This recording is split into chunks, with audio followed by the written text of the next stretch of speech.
여러분, 혹시 이런 상상해 보셨나요? 회사원 이대리, 나이 32입니다. 3년 동안 꼬박꼬박 월급을 모아서 8천만 원을 만들었습니다. 여기에 은행에서 돈을 빌려서 경기도에 작은 아파트를 하나 샀습니다. 매달 은행에 내는 돈이 120만 원. 힘들지만 버틸만 하다고 생각했습니다. 그런데 석 달 만에 은행 이자가 확 올랐습니다. 갑자기 매달 내야 하는 돈이 160만 원이 됐습니다. 월급이 320만 원인데 때 절반이 은행 이자로 나갑니다. 밥 먹고 교통비 내고 나면은 남는 게 없습니다. 이 대리는 차라리 집을 팔자고 생각했습니다. 그런데 팔려고 내놔도 사겠다는 사람이 한 명도 없습니다. 혹시 이 이야기가 남의 일처럼 느껴지시나요? 이건 제가 지어낸 이야기가 아닙니다. 지금 대한민국에서 수십만 가정이 겪고 있는 진짜 현실입니다. 그리고 이건 이 사람들 잘못이 아닙니다. 나라 경제의 큰 구조가 지금 안에서부터 금이 가고 있기 때문입니다. 그런데 여기서 정말 이상한 일이 벌어지고 있습니다. 한국은행이라는 곳이 있습니다. 나라의 돈을 관리하는 본부 같은 곳이죠. 이 한국은행이 지금 시장에 돈을 엄청나게 풀고 있습니다. 보통은 돈을 많이 풀면 은행 이자가 내려갑니다. 물건이 많아지면은 가격이 떨어지는 것과 똑같은 원리입니다. 그런데 지금은 정반대입니다. 돈을 풀고 있는데 이자가 오히려 올라가고 있습니다.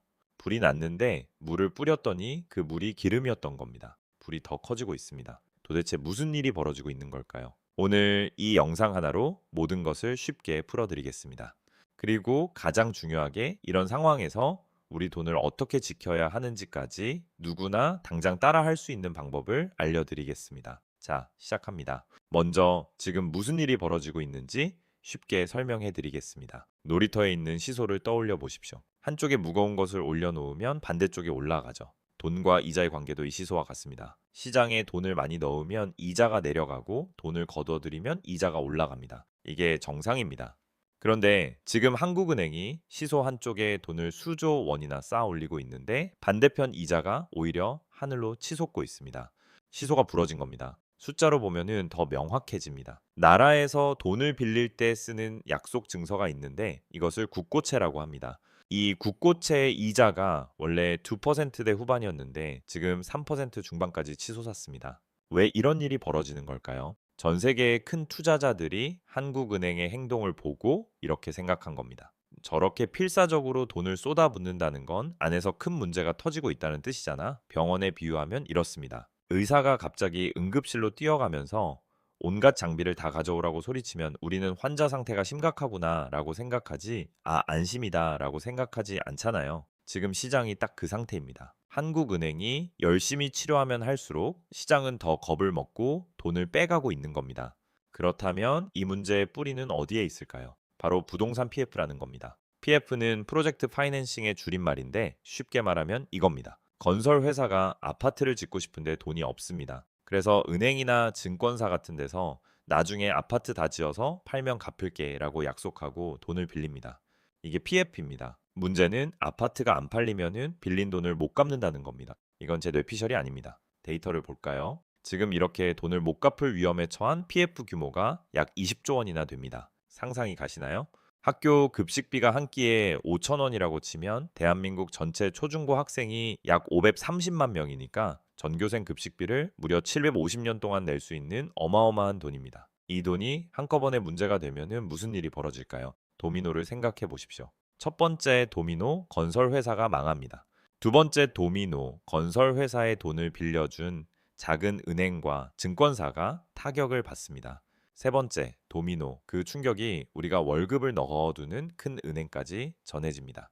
줄줄이 쓰러지는 겁니다. 그런데 이 문제가 이렇게까지 커진 데는 이유가 있습니다. 예전에 둔촌주공이라는 큰 아파트 프로젝트가 위험해졌을 때 정부가 세금으로 살려줬습니다. 그 순간 건설 회사들이 이런 생각을 하게 된 겁니다. 어차피 큰 프로젝트는 망해도 정부가 살려주는구나. 그래서 위험한 줄 알면서도 계속 무리하게 돈을 빌려서 사업을 벌였습니다. 세상에 공짜 점심은 없습니다. 결국 그때 작았던 문제가 지금 20조 원짜리 시한폭탄으로 커져버린 겁니다. 이건 여러분의 잘못이 아닙니다. 큰 시스템이 잘못된 방향으로 굴러간 결과입니다. 그래, 나라 경제가 안 좋은 건 알겠는데 나한테 무슨 상관이야? 이렇게 생각하실 수 있습니다. 충분히 이해합니다. 하지만 이 위기는 이미 여러분의 지갑 안으로 들어와 있습니다. 빚을 내서 집이나 주식을 산 젊은 분들, 이자가 올라가면은 매달 은행에 내는 돈이 눈덩이처럼 불어납니다. 버티다 못해 집을 급하게 팔아야 하는데 사겠다는 사람이 없습니다. 아까 이대리 이야기가 바로 이겁니다. 집을 여러 채 갖고 계신 분들, 장부에는 몇 척이라고 적혀 있지만 팔 수가 없습니다. 비유하자면 사막 한가운데서 다이아몬드를 들고 있는 겁니다. 아무리 비싼 다이아몬드라도 사막에서는 물 한 잔으로 바꿀 수가 없습니다. 돈이 필요한데 자산을 현금으로 못 바꾸는 답답한 상태에 빠지는 겁니다. 은퇴하신 어르신들, 이분들에게는 다른 방향에서 문제가 옵니다. 나라에서 돈을 너무 많이 풀면 물가가 오릅니다. 작년에 3,000원이던 김밥이 올해 4,000원이 되고 내년에는 5,000원이 되는 겁니다. 통장에 적힌 숫자는 그대로인데 그 돈으로 살 수 있는 것은 점점 줄어듭니다. 누군가 몰래 통장에서 돈을 빼가는 것과 같습니다. 상상이 가시나요? 나이가 많든 적든 돈이 많든 적든 이 위기에서 자유로운 사람은 아무도 없습니다. 그래도 나라가 망하겠어? 정부가 어떻게든 해주겠지 이렇게 생각하시는 분 분명 계실 겁니다. 그 마음 충분히 이해합니다. 하지만 이건 제 뇌피셜이 아닙니다. 역사가 보여주는 데이터를 볼까요? 1997년 우리나라 IMF 사태 때 나라가 168조 원이라는 엄청난 돈을 쏟아부었습니다. 나라는 살아남았습니다. 그런데 그 안에 사람들은요? 유명한 대기업 30개 중 11개가 사라졌습니다. 주식시장은 바닥까지 추락했습니다. 수백만 명이 하루아침에 일자리를 잃었습니다. 2008년 미국에서도 비슷한 일이 있었습니다. 미국 정부가 우리 돈으로 수백조 원을 투입했습니다. 그래도 리먼 브라더스라는 거대한 은행은 망했고 주식시장은 반토막이 났습니다. 이게 무슨 의미인지 아시겠어요? 정부의 구제는 나라 전체가 무너지는 것은 막아줍니다. 하지만 여러분, 개인의 돈은 지켜주지 않습니다. 단 한 번도 그런 적이 없었습니다. 나라는 살아남지만 그 과정에서 개인의 자산은 녹아내립니다. 자, 그러면 어떻게 해야 할까요? 조심하세요. 라는 뻔한 소리는 하지 않겠습니다. 지금 당장 따라 할 수 있는 행동을 세 가지로 쪼개서 알려드리겠습니다. 투자의 세계에서 가장 비싼 비용은 망설임입니다. 첫 번째, 위험한 것부터 정리하십시오.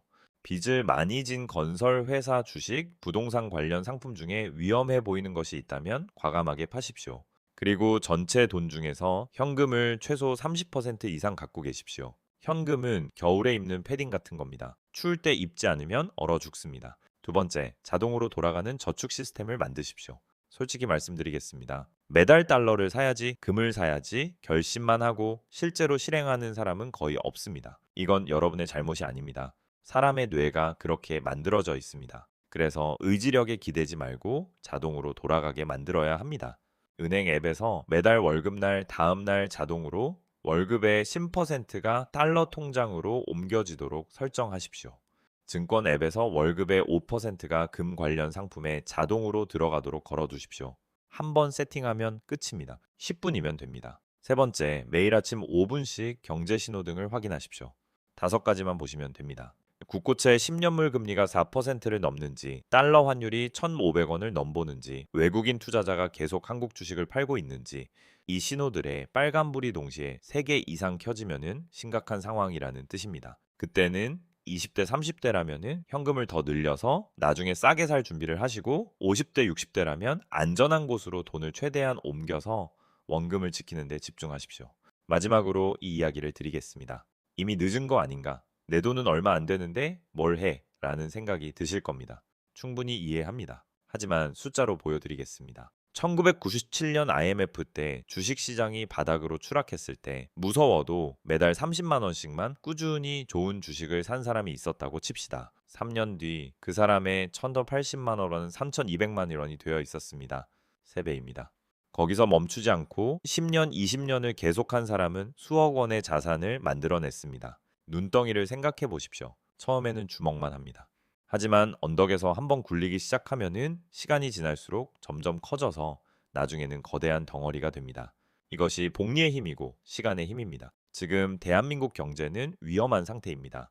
하지만 오늘 이 영상을 보고 72시간 안에 위험한 자산을 정리하고 10분 만에 자동 저축을 세팅하고 매일 아침 5분씩 경제 신호등을 확인하기 시작한 여러분에게 이 위기는 오히려 기회가 될 수 있습니다. 투자의 세계에서 가장 비싼 비용은 망설임입니다. 지금 당장 움직이십시오. 오늘 영상이 도움이 되셨다면 구독과 좋아요, 알림 설정까지 부탁드립니다.